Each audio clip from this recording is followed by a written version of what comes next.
মাঝি তোর কি হয়েছে? আব্বা তোর কোনো চিন্তা নাই রে মাঝি, আমি থাকতে তোর কোনো চিন্তা নেই। তুই তুই কাঁদছিস কেন রে মাঝি? আব্বা আব্বা গো,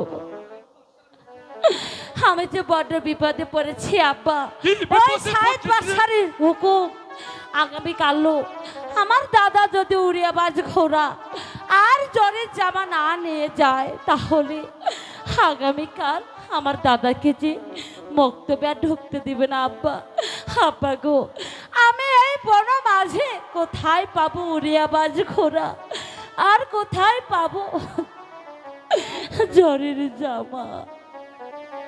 ও মাঝি, তুই কোনো চিন্তা করিস না মাঝি, তুই কোনো চিন্তা করিস না।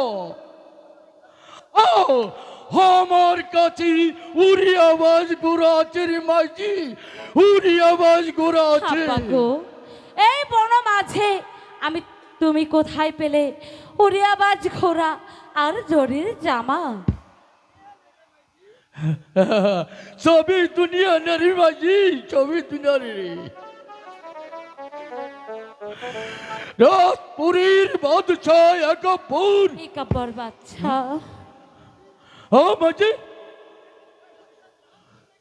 তুই একাপুর বাচ্চার নাম শুনি কেঁদে উঠলি কেন রে মাঝি?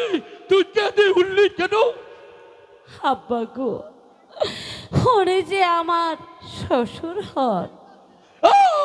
ঠিক আছে রে মাঝি, ঠিক আছে, ঠিক আছে।